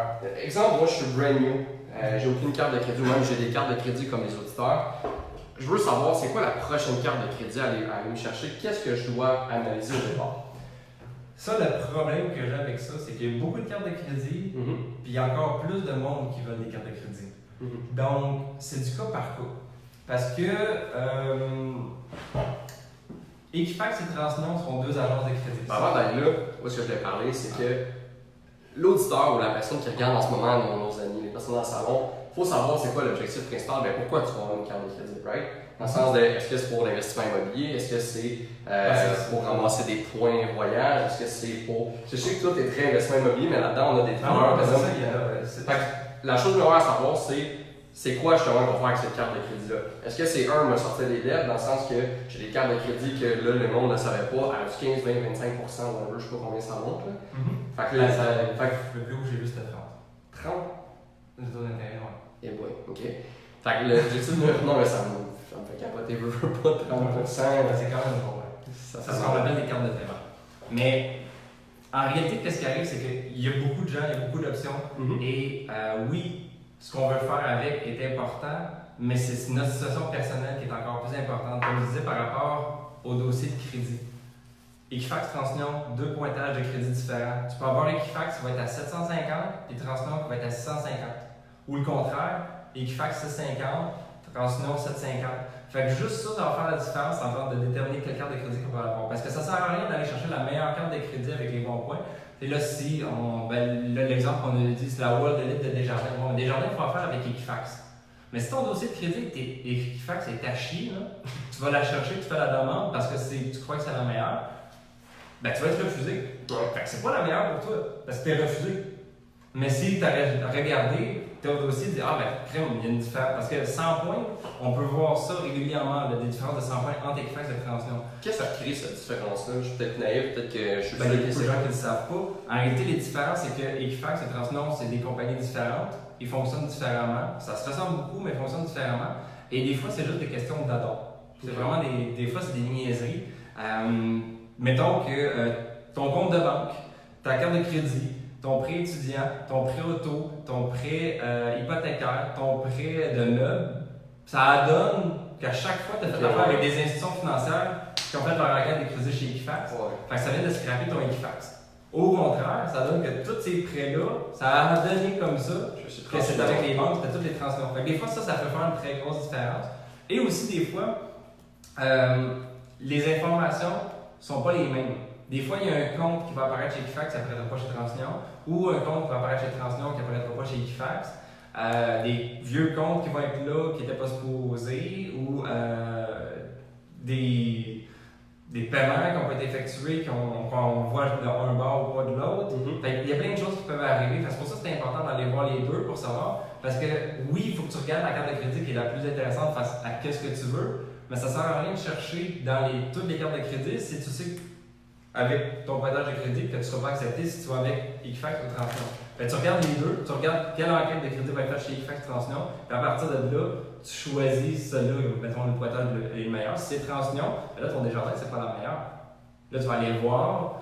Transnom, là, vite de même, pour être franc, j'ai pas analysé ceux qui ont fait les cartes à points. Je n'ai pas le temps pour les cartes à points. Moi, c'est pas ton domaine. C'est toi, c'est l'investissement immobilier. Fait que c'est une carte de crédit pour avoir la liquidité pour investir. C'est pas fait pour. Sur la business, sur l'immobilier. Fait moi, c'est plus ça que j'ai regardé, les cartes à points. Je sais qu'à Amex, il y en a des intéressantes. BMO, Desjardins, c'est CBC, il y en a une que je trouve intéressante. Une que j'aime beaucoup, c'est la choix du président. La World Elite, choix du président. Ce qui arrive, c'est que. C'est quoi la différence entre elle et les autres? Est gratuite. Les autres, vous allez payer, pour les World Elite, là, vous allez payer 100, 150, 200$ pour l'avoir. Celle-là, ça fait partie des seules que je connais à date, que vous avez des privilèges World Elite sans payer de frais. Quand t'appelles puis tu chiales, là. Ouais. Mais ça, moi, c'est ce que j'ai dit, là, ça, en tout cas, whatever, non, il faudra pas de perso, là, mais t'es capable de descendre ça à 0$, là, si t'es moins vraiment négociateur un peu. Il y a des façons de faire, oui. Ouais. Donc, salut Carl Arnaud, Semi Perron, Marie-Josée, Cathy, Alexandre, Olivier Truchon qui disait que c'est dans l'air. Un gros merci. Guys, si vous n'avez pas encore liké, lâchez-nous un petit like, c'est super apprécié. Ça nous aide tout le monde, ça aide les personnes de votre Facebook. Benoît Labrec qui dit bonne question, on va regarder. Y a-t-il d'autres questions? Cédric La Jeunesse qui pose comme question. Si la banque te propose une augmentation de ta limite de crédit à tous les 6-9 mois, c'est bon, j'imagine. Est-ce que ça fait une tâche si on l'accepte? La réponse, est-ce que je peux la donner? Ben vas-y. Je te fais pour la cuisse. Mais en fait, oui, comme tu l'as toujours dit dans tes formations, accepte toujours d'augmenter ta limite de crédit. Si on fait ça, c'est comme si tu avais demandé automatiquement d'augmenter ta limite de crédit sans enquête de crédit. Si en ce moment, vous venez de. C'est ça? Ben, il y a juste une petite affaire. Finalement, je m'en vais. Non, c'est correct, mais il y a juste une petite affaire. Moi, personnellement, quand que je vois ça, je préfère appeler. Parce qu'on peut recevoir du courrier, dire vous êtes préapprouvé. Ah oui, oui. Moi, je prends tout le temps d'appeler pour demander qu'il n'y a pas d'enquête de crédit. Puis s'il me confirme qu'il n'y a pas d'enquête de crédit, là, je l'accepte. Parce que quand tu fais juste répondre par une lettre ou que tu vas sur ton site, sur le site de la banque, vous êtes préapprouvé. Les préapprobations, là, souvent, là, aux États-Unis, c'est des vraies préapprobations.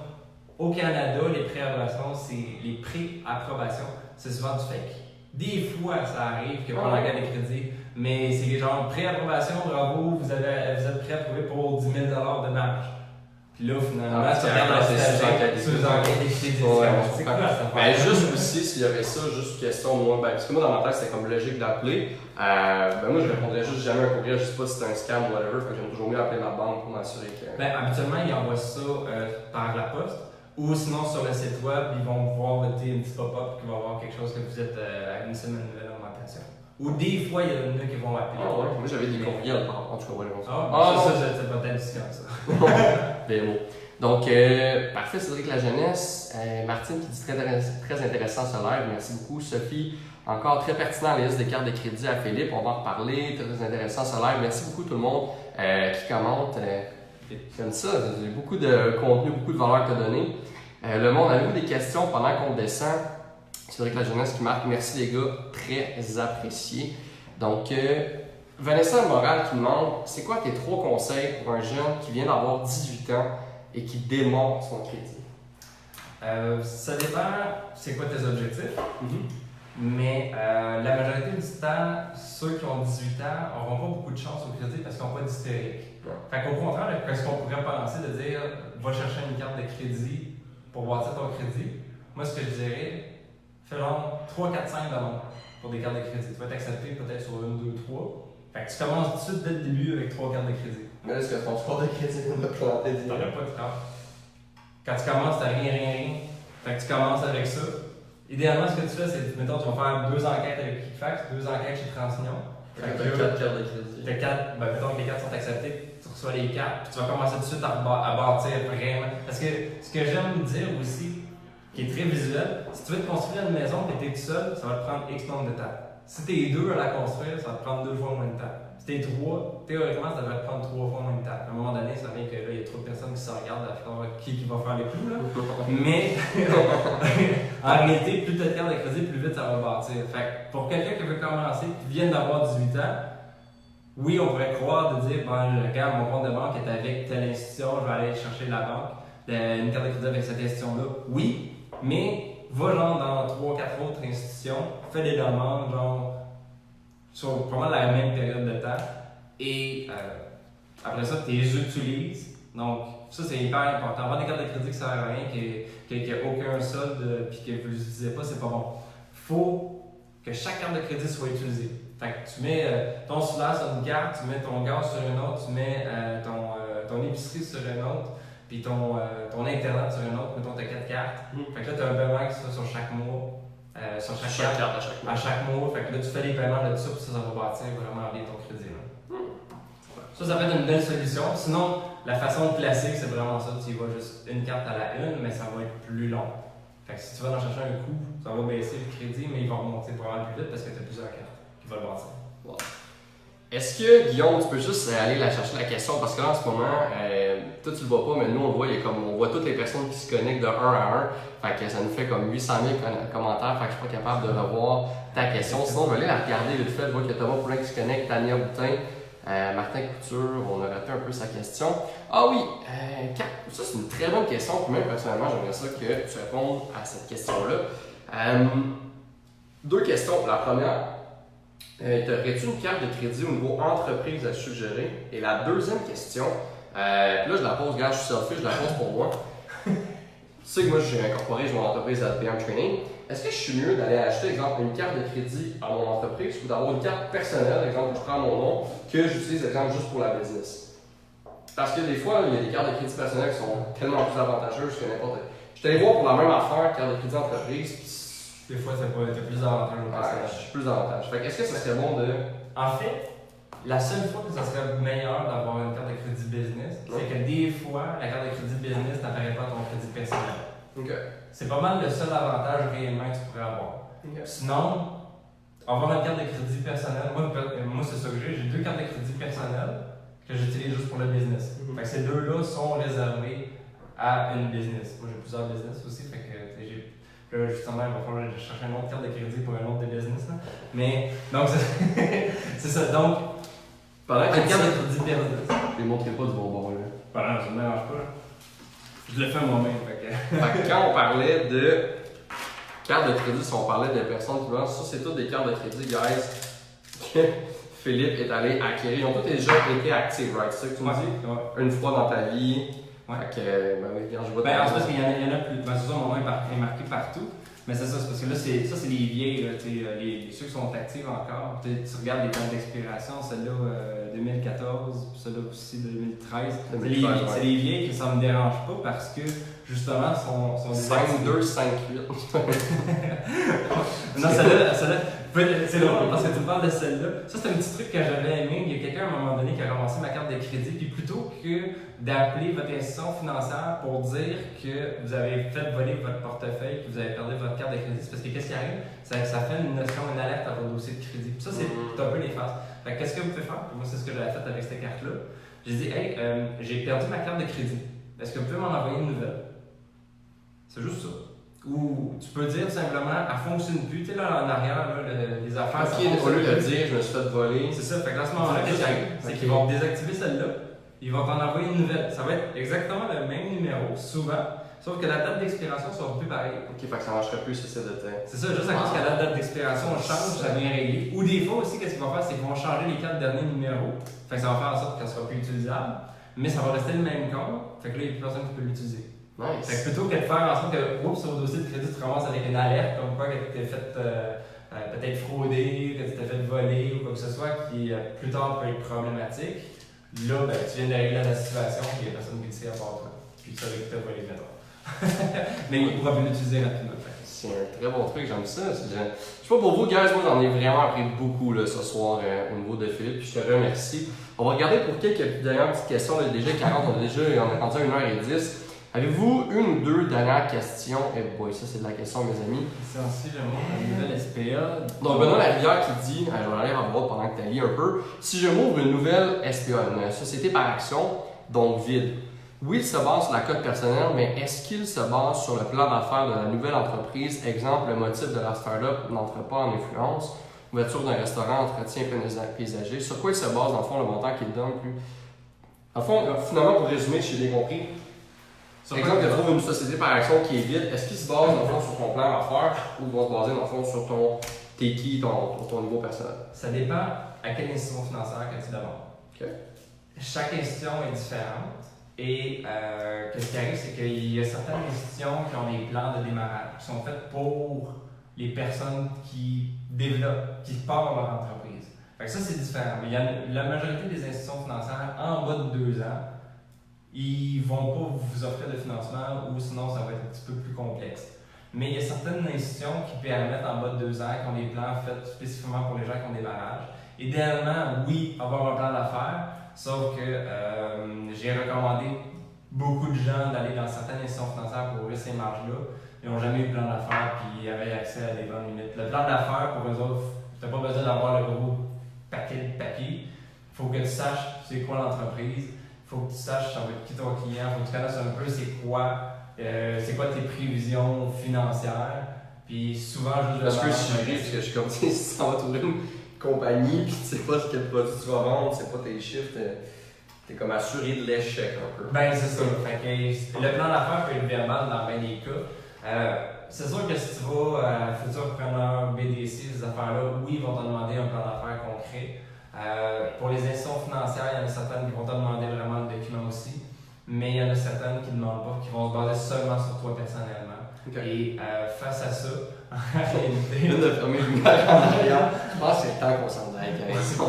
On va être pris ici. On va être temporaire. Fait que si On vous va avez faire le même jusqu'à demain matin. C'est ça. Fait qu'on reste avec vous jusqu'à 7h. Sinon, si vous ne nous retrouvez plus, ben on est embarré chez Montréal Cowork, guys. Ah, c'est Voilà. bizarre. En plus, c'est gros le bureau. Donc, il y a Antoine Van Kessel qui dit t'avais-tu le temps pour un autre 5 minutes ou... Moi, ben oui. Ta blonde n'en appelle pas, je sais qu'il y a quelqu'un qui a appelé, mais regarde. Il dit c'est avec moi, là. Je le garde proche. Il y a Antoine Van Kessel qui dit je regarde en ce moment la carte de crédit PC World et je ne vois pas ce que tu trouves intéressant. C'est le fait que tu as les avantages de la World Elite sans avoir à payer les frais.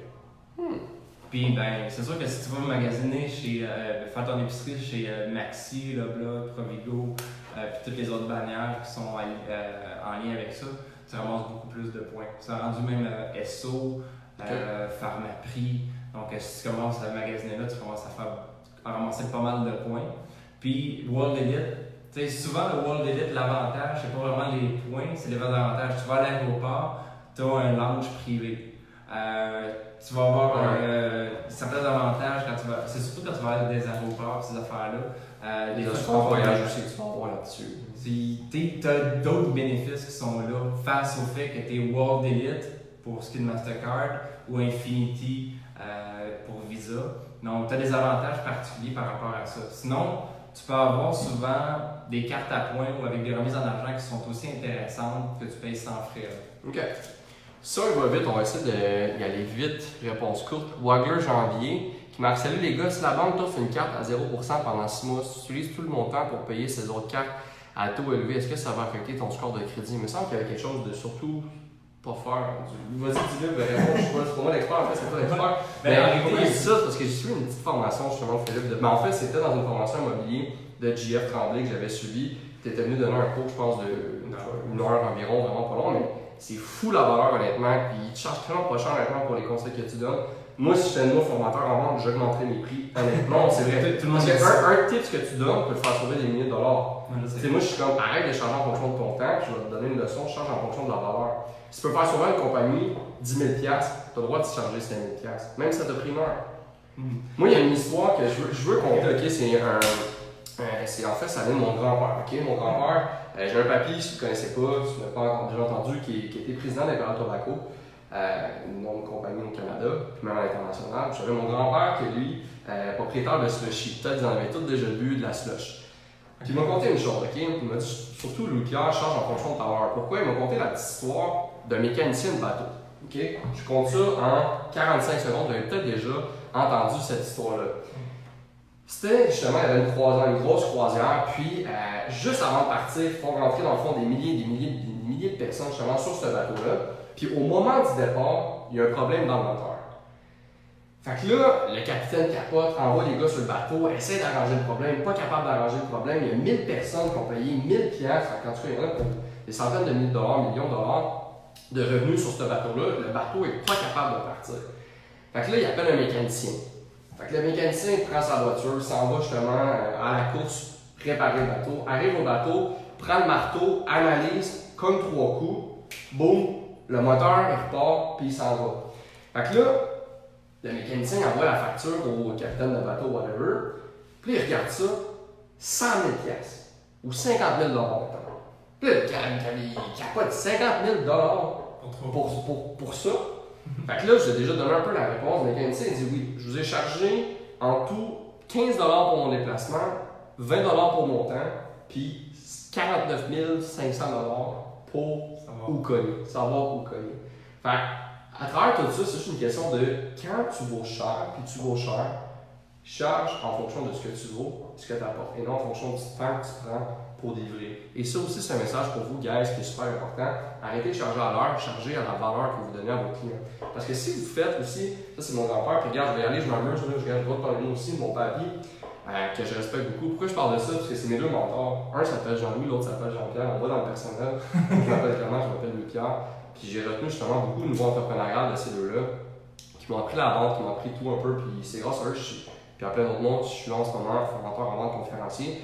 Puis il me parlait justement que lui, je ne sais pas si c'est ses collègues à lui qui en étaient président ou directement, il connaissait une personne qui était comptable, fiscaliste, avocat. OK? Puis il me disait que cette personne-là chargeait 1500 de l'heure. 1500 de l'heure. Moi, je capotais. Puis il m'a dit, LP, quand tu es en cours, que c'est une question de millions de dollars, tu es capable de faire sauver, exemple, 500 millions à une compagnie, la compagnie, ça ne dérange pas de payer ça. Fait qu'encore là, c'est la valeur que tu apportes tout le temps, que ce soit une compagnie, une personne, charge en fonction de ça, tu arrêtes de changer à l'heure. Sinon, tu vas passer ta vie à courir après tes heures, puis tu ne feras pas te libérer, ce que je trouve financièrement. That's it. Donc, sur ce, pendant que je pêche des cartes de crédit partout, il y en a tellement, j'aimerais ça savoir avec vous des petites questions à la fin pour. En fait, je pense que je n'avais même pas répondu à la question. Ah, pour vrai? Je sais plus. Si une banque offre une carte de crédit à 0% pendant 6 mois, ce que tu utilises, vas-y, non. C'est vrai, c'est là, j'ai répondu. En fait, il y a 2 points. La première, oui, ça va affecter si c'est une nouvelle carte. Parce que là, ce qui va arriver, c'est que tu vas avoir une enquête des crédits qui va être faite pour avoir la carte.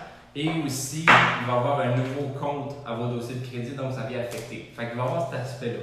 L'autre aspect qui ne vient presque pas jouer, c'est que qu'est-ce qui arrive, c'est que, mettons, tu as 2500 sur 2 cartes. Tu as une nouvelle carte de 5000, puis tu transfères le 5000 sur cette carte-là. En réalité, qu'est-ce qui arrive, c'est que tu fais juste transférer 5000, un 2500, 2500, vers un autre à 5000. Fait qu'en bout de ligne, c'est le même ratio de ben non, parce que là, il y a une nouvelle carte, là, mais la dette est la même. Donc, elle a juste été déplacée. Fait que ça ne vient pas affecter le pointage de crédit. Ce qui vient affecter, c'est la demande de crédit et le nouveau compte de crédit qui est là. On est dans ABC, mais juste au niveau money-wise, est-ce que ça peut être. Pour le côté money-wise, ça, c'est oui, ça ça fait une différence. Ben oui, parce que t'es 0 ou 6 mois. Ouais. Donc, Marc-André Hébert qui marque plusieurs cartes égales stratégie de cascade. Veux-tu effleurer les sujets pour le bien de tout le monde ou tu gardes ça pour ta formation? Ben, j'en ai parlé graduellement. C'était juste de dire, il y a une façon de faire pour aller chercher plein de cartes de crédit en dedans de 4 heures pour pouvoir avoir accès à des liquidités. Il y a une façon de faire. Et ça, c'est une façon, une que j'ai faite, c'est pour ça que je me suis commencé avec plein de cartes de crédit, qui fait en sorte que tu as accès à des liquidités rapidement. Donc, il y a une façon de faire, je ne vais pas l'expliquer là parce qu'il y a des technicalités, mais il y a une façon de faire. Là, si vous n'avez pas besoin de passer au financement dans la prochaine année et que vous ne savez pas quoi faire de votre dossier de crédit, ben, ça peut être une stratégie qui peut être intéressante à court terme. De toute façon, avec la valeur que tu as donnée, tu peux bien regarder le monde, aller l'inboxer, vous avez des questions, puis j'espère que vous changez en fonction de ce qu'il vaut. Pour une nouvelle compagnie Inc., on va regarder un peu le nombre de questions qui nous restent. Il y a plein de monde qui écrivent. Marc-André Hébert qui marque pour une nouvelle compagnie Inc., est-ce que tu conseilles d'aller chercher plusieurs cartes de crédit comme au personnel? On a pas mal répondu. Guillaume qui marque.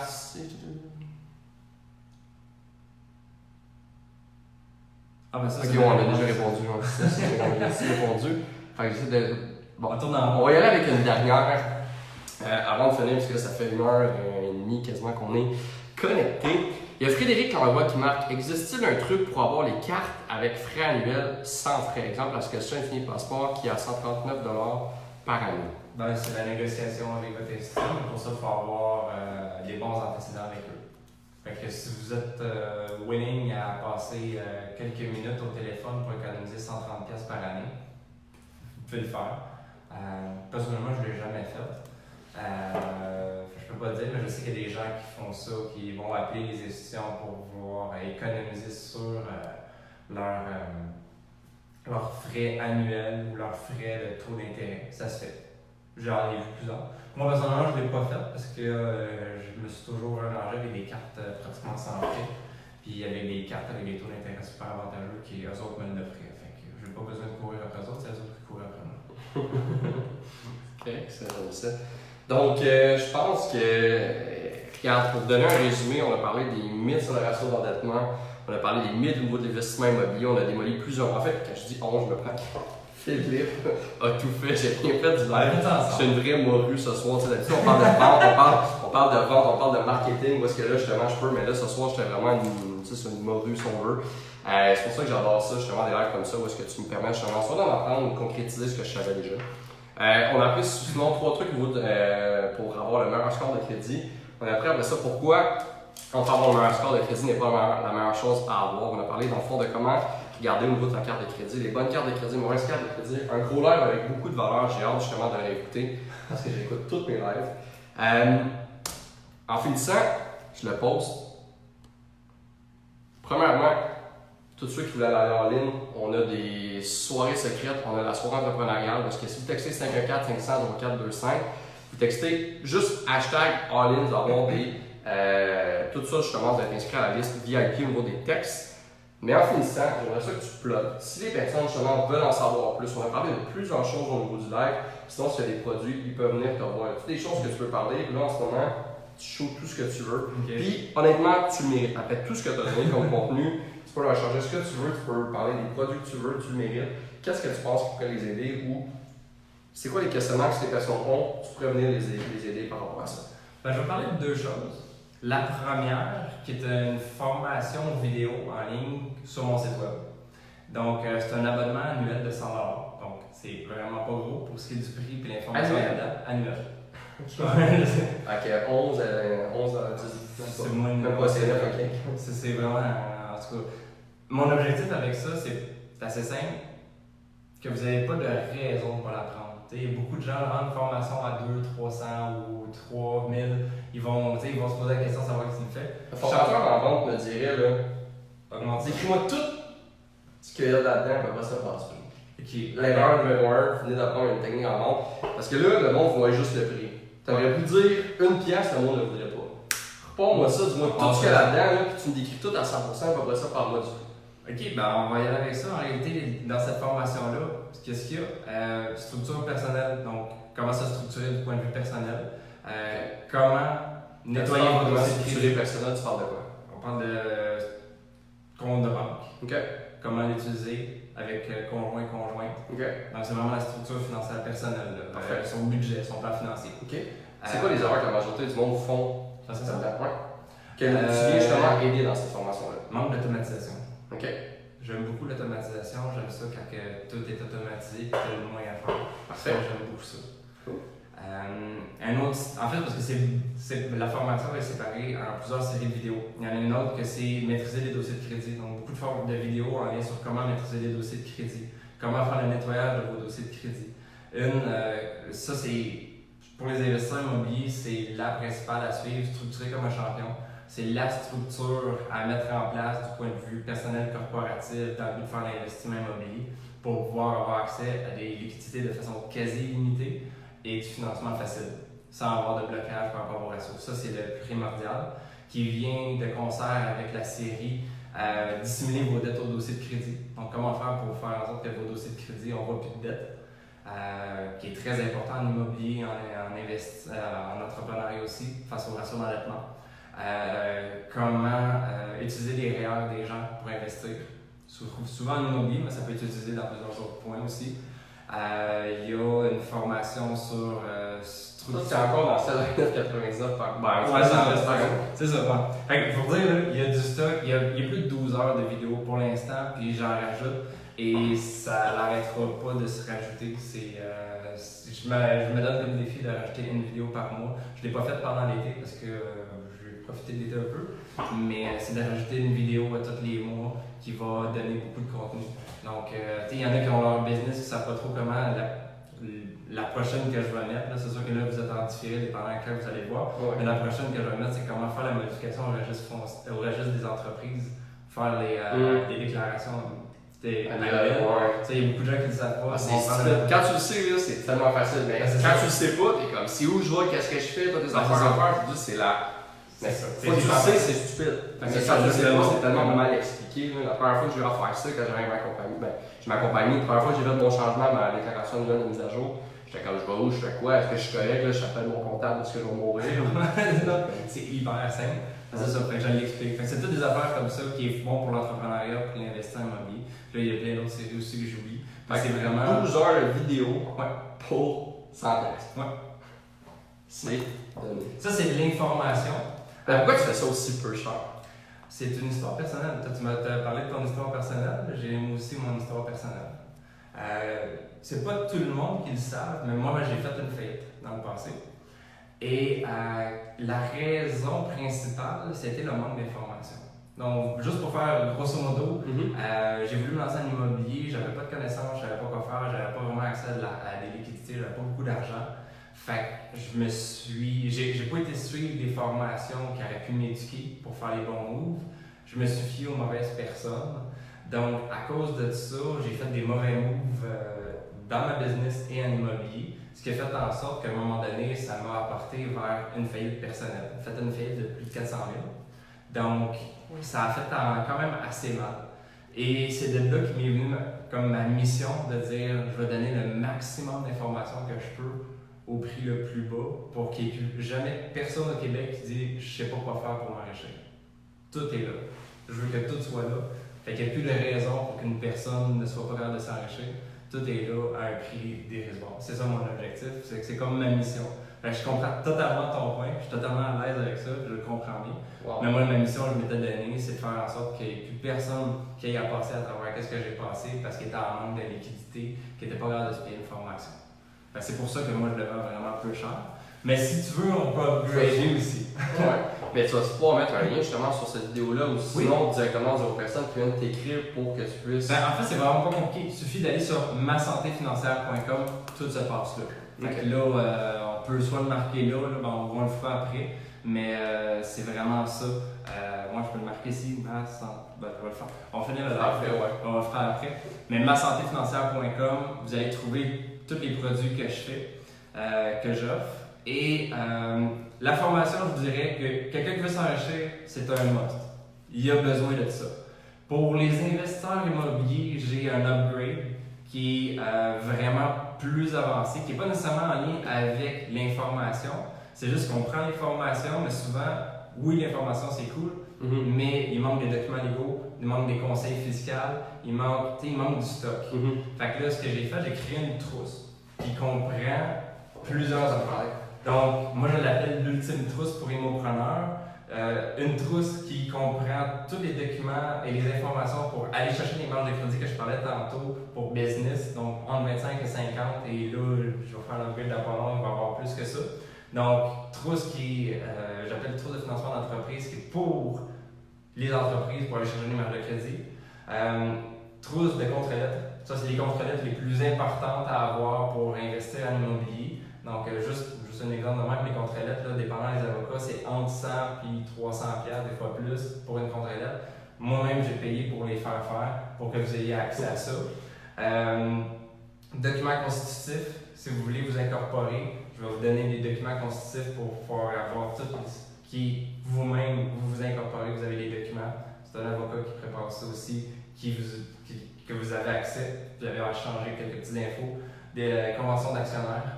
Donc, ça aussi, c'est une des affaires qui coûte très très cher quand on veut partir en immobilier. Donc, je ne vous donne pas la convention en soi, mais toutes les clauses que vous pouvez regarder. Ça vous permet d'économiser beaucoup de temps et d'énergie. Fait que vous pouvez trouver ça. Et roulement d'actifs. Comment rouler les actifs? Donc, souvent, ce qui arrive, c'est qu'en immobilier, les gens achètent au personnel un immeuble. Puis plus tard, pour plusieurs stratégies, il faut rouler dans une société. Donc, je donne les informations, les documents là-dessus. Donc, tout ça, si vous décidez de faire affaire avec des avocats fiscalistes, moi déjà en passant, j'ai déjà dépassé en tout cas, plusieurs milliers de dollars d'investissement et j'en ai encore beaucoup à faire que je vais rajouter là-dedans. Ça vous coûterait probablement un 5 à 15 000 $ pour avoir l'équivalent. Je l'offre à un prix dérisoire. Là, actuellement, il est en pré-vente, dépendant quand vous allez écouter, mais le prix final, ça va être 1 000 $ pour cette trousse-là. Puis vous allez avoir, avec ça, vous êtes all set pour avoir la structure pour gagner. Pas juste essayer, mais gagner. Voilà, la structure, dans le fond, il faut que ce soit au niveau fiscal, légal, comme tu as dit, tout ça. Puis sinon, pour les autres personnes qui veulent juste en savoir un petit peu plus, tu as ton no-brainer qui est à 100 $. C'est ça, c'est le no-brainer. Que ça te donne, tu as 12 heures de vidéo en ce moment qui parlent de tous les sujets pas possibles, par rapport au crédit, au financement, de comment gérer son argent, comment automatiser justement face à la structure financière personnelle, tout à 100% pour pas que l'argent soit un problème, pour pas que le crédit soit un problème, pour pas justement que mon manque d'informations et fasse des mauvais moves, que ce soit immobilier ou personnel. Ouais. Un gros merci, je vais dire mon ami, mon Philippe. Pour vrai, c'est incroyable. J'espère que vous avez aimé ça, vous, à la maison. J'espère que vous avez passé une belle soirée. Personne je vais répondre à vos commentaires, mais sur ça, guys, ça fait 1h30 qu'on. 8h30. Le pire, c'est que j'ai demandé combien de temps tu veux qu'on fasse le live. J'ai dit 30 minutes. En dedans de moi, c'est clair qu'on dépense. Impossible. C'est fou. Fait que passez une belle soirée, guys. Toujours un gros merci aux personnes qui sont fidèles, qui sont connectées. Passez une belle soirée. Prenez soin de votre famille.